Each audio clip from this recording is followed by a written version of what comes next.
The Illinois Fighting Illini get back on track after the big win over Wisconsin 79-69. And also, Skyy Clark has decided to step away from the Illinois men's basketball program. So, what does that mean for the Illini going forward? We saw a little preview of what it would be like without him during the game.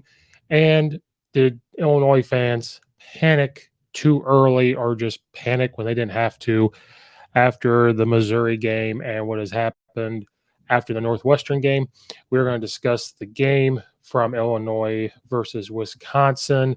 Welcome back, everybody. Like and subscribe to YouTube channel. Follow and rate on Apple and iTunes.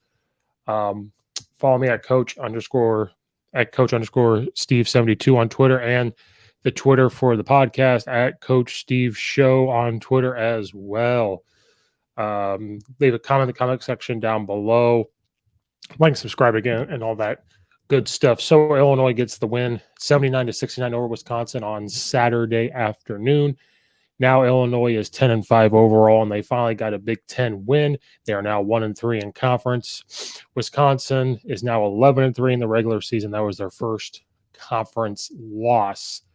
Illinois was up after the first half, 30-27. Then they scored 49 in the second half, while Wisconsin scored 42.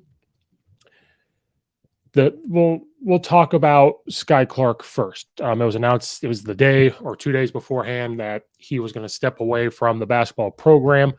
Still nothing fully has come out besides his statement about, he wants his privacy respected, and, his family comes first. And, now people are pointing towards mental health, and they're pointing towards these different things. Did something happen at home that he doesn't want to come out? And then Brad Underwood said they came out and said they support him. He supports him. The program supports him, and they welcome him back. So stepping away could mean a couple things. It could mean something personal has happened that he doesn't want people to know about, and he has to take care of.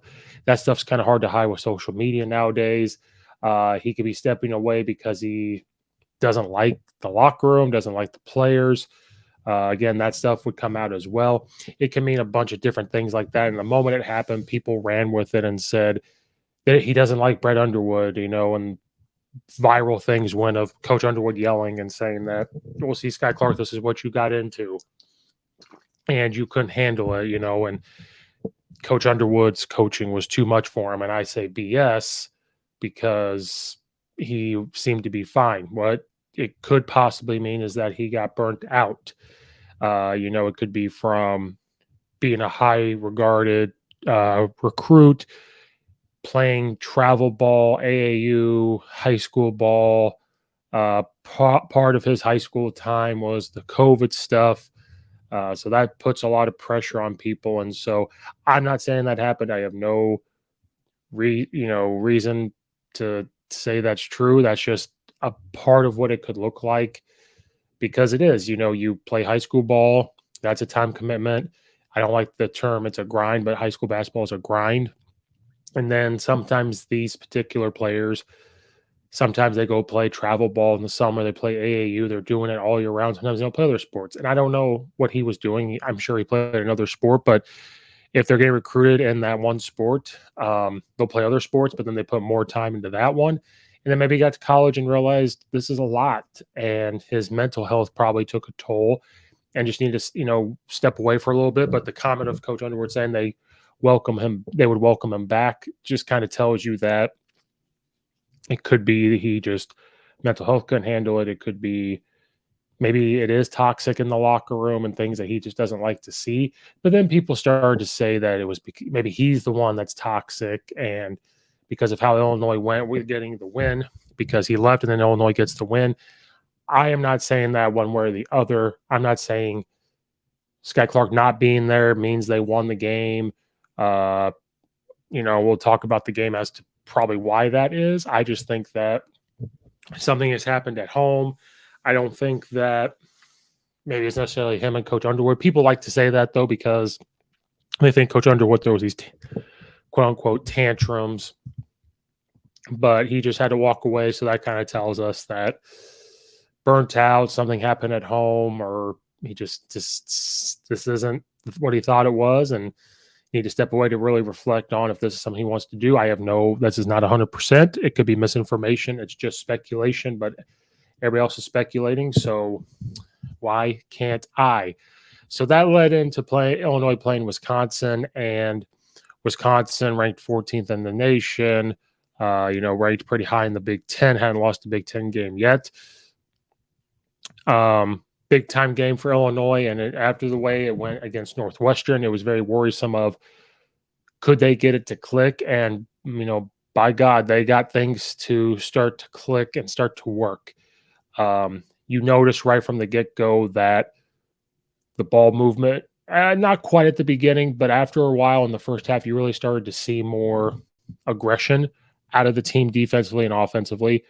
You started to see ball movement. You started to see, I always call it a motion offense, which isn't really what that is, but every basketball team, high school, college, has some offense that they can come down and just run, and there's different things off of it that can happen, and it just kind of depends on what you personally run.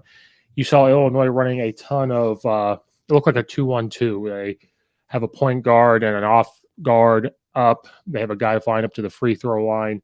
They have two guys in the short corner or out in the corner, and they like to pass, and they cut through. He could pass, go set a ball screen, look to get downhill, kick out shot, take a guy one-on-one. So there's different things, and they have their set plays, obviously, but that you saw a lot more of that. I get this game against Wisconsin than I think we saw versus Northwestern. And they were just being more aggressive on offense.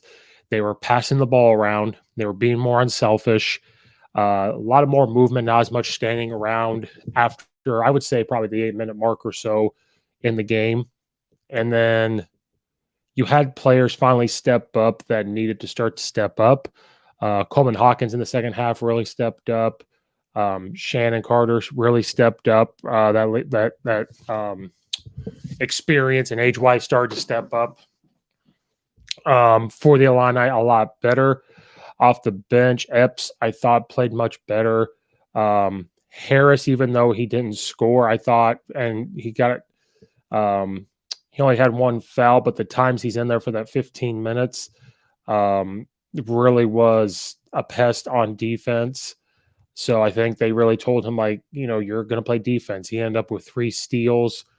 Only one foul, so they said your job is to play defense. Danger at the first half, I thought played okay. He was just missing some little bunny shots there. He was 2 of 6, but he was a presence on defense. Then the second half, Wisconsin really went smaller and just pushed the floor and pushed the tempo, and so Illinois had to really stick. I think sometimes Coleman Hawkins was quote unquote the center, essentially. Then you saw that Coach Underwood only rotated 3 guys. Rogers, Epps, and Melendez came off the bench. They played big-time minutes. Epps played 29 minutes. RJ Melendez played 24 minutes. But the thing that's going to get talked about is Shannon Carter. He played 31 minutes, which is a lot. He was 7 for 11 on field goal shooting, 1 of 2 for 3, 9 for 12 on free throws. He ended up with 24 points, which is a lot. He did turn the ball over twice, but he had 3 assists, 1 steal, 8 rebounds, and they were all defensive rebounds, so he was crashing the board. Then in the second half, the big talk is going to be Coleman Hawkins finally playing better in the second half. Ever since, this is probably the best he had looked since he had his triple-double. He was also 7 for 11 on field goal percentage. He was 6 for 9 on three-pointers. He hit, I think, 4 in a row or so. He ends up with 20 points. He did turn the ball over twice. He had 1 assist, 5 rebounds, 5 of them, all 5 were defensive rebounds.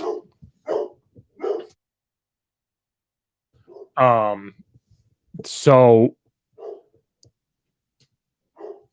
looking at the game, you just saw a lot more movement. We saw them finally hitting shots. They hit the shots with confidence.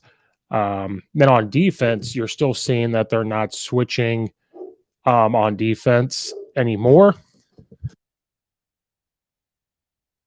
They do it sometimes, but they are playing way more aggressive on defense. They're fighting through screens. And you even heard the announcers talking about it, saying, Coach Underwood was doing a couple things different. He was switching, which makes you vulnerable to slips and makes you vulnerable to pops, and sometimes Again, a mismatch for it to be post up, and then you're not playing as aggressive. You're playing off, and you're looking around, and if it's miscommunication, it's going to lead to layups, going to lead to open shots, and that's not what we saw teams doing. Underwood's previous teams. And this one, I think he did because I think he was looking to more go toward. They were athletic, they were fast, they're young, and so I think he was. You could be very worried about when you're young, when you're playing straight up man-to-man defense, fouling, um, trying to help them out in that situation. And so I think he was. It just feels like he was tired of it. So you're seeing that they're starting to be more comfortable. So that switch that had happened right after the Missouri game. So then it's been a little clunky. But the more it goes on, if they're confident, their athleticism build, the confidence and their athleticism playing defense is going to help build this team to be very good. One of the things talked about is the toxic locker room. Was Coleman Hawkins and Mayer worried about their NBA draft status? Are they worried about what they're going to look like for that? Is that why Coleman Hawkins, is he